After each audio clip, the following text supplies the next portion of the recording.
Food and Kara, it is officially grilling season. So nice. You can enjoy a little meal outside. Chef Plum is here for some tip for those summer kebabs. Always a favorite. Hi, Chef. Chefy. Hey, how are you guys this afternoon? We are excellent. You're not grilling in your house, right?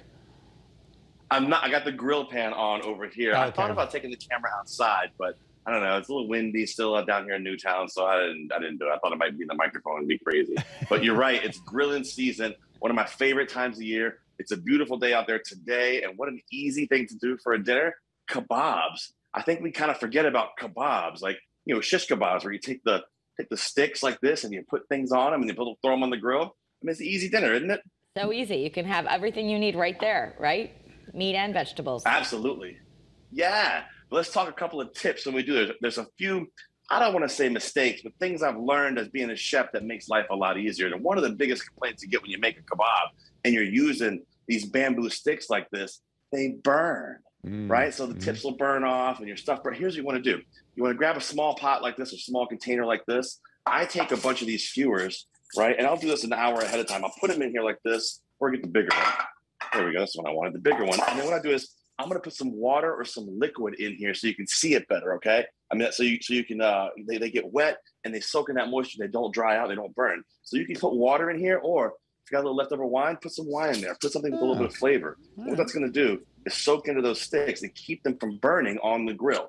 And that keeps it, that flavor from the wine kind of starts to get into those pieces of meat, those pieces of vegetables. That's really, really delicious. If you don't want to use wine, you can, of course, just use water. You can use chicken stock, or you can even use a soda. That works great, too. So get these sticks nice and wet. That's a great way to start before you start making your kebabs. Easy, right?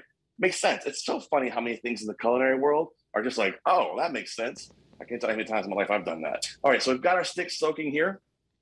Let's talk about our actual kebabs and how we're doing it. So one of the mistakes we make is we take a skewer like this and we'll try to put our vegetables in it. We'll put our peppers and stuff on it. And what happens is, as they cook, they turn, they fall off. You don't have much control when you start to move the stick. What I like to do is I use two, like this.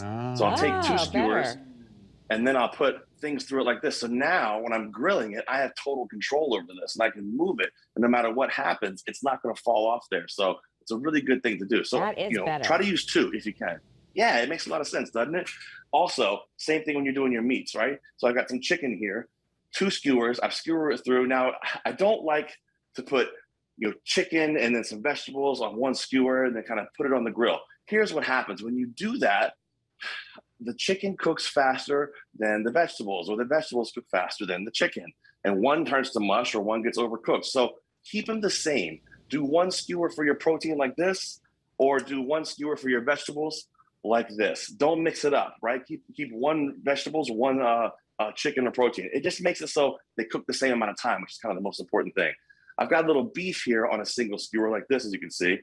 You can do a beef on a single skewer because it tends to hold, but one of the tricks I also do when cooking something like beef, because it tends to dry out, I'll put a little piece of pineapple on there like this, right? Because that pineapple will help keep that moisture in there as it cooks. It makes it nice and juicy and delicious. And grilled pineapple is delicious, Kara. I mean, come on, don't you like grilled pineapple? It is very good. So you're okay mixing the pineapple with the beef, but other than that, keep the fruit and veggies separate.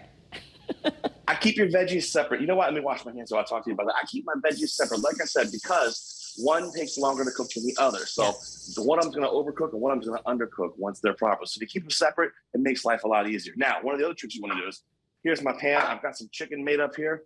I'm going to put my chicken skewer in here. I'm going to start marinating. I've got a little soy marinade here. And don't be afraid to just get some good barbecue sauce, like this one from Bear Smokehouse. Great barbecue sauce right there. Or this wonderful, hoisin teriyaki glaze to make life a lot easier on a weeknight. These are great things to use. Take some of this and just get it onto your protein like this, but reserve some. Keep some on the side, because what you're going to want to do once you get this on here is, once they're done, let me show you. Check this out. Once they're done like this, you're going to want to put some more on there, right? Because that's going to add a little extra flavor on there and keep it nice and moist. Because what happens is that grill can tend to dry things out, Scott. That's the problem.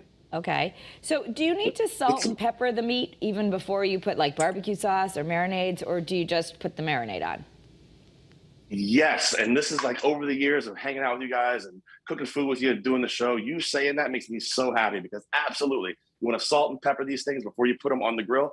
I tend to not use black pepper on the grill like this because when you use black pepper on the grill, it burns. So I'll finish it with black pepper once it comes off. And always try to get a nice grinder like this, a nice something you can grind fresh black peppercorns with. If you buy those little containers of the McCormick's pepper or whatnot, that pepper could have been ground 10 years ago, and that's not good. So get the fresh peppercorns like this and grind them just like that. So check this out. Beautiful. I actually told Kara to ask that question. About the salt and pepper? He Yes, has always different want a salt and questions pepper. like, how do you turn the grill on? Well, Scott, we're going to come in. I'm going to come in next week. I'm going to show you how to boil water, how to turn your stove on. We're going to do all the things. I got all of it. Hey, listen, you guys, don't forget this week to check out Seasoned. We've got Ali Slagle on CT Public. It's going to be a great show. She's from Food 52. New York Times is going to be a great, great episode. A lot of food knowledge. And don't forget also, ctpublic.org/road trip, restaurant road trip. This week, we are hanging out at Brewport in Bridgeport. Nice. Nice. Well, And thank make you. some kebabs. I learned a They're lot delicious. today on the kebab Yeah, I love segment. it. All right. Thank you so much, Sheffy. Thank you, Sheffy. You guys are the best. I'll see you soon. All right. Okay.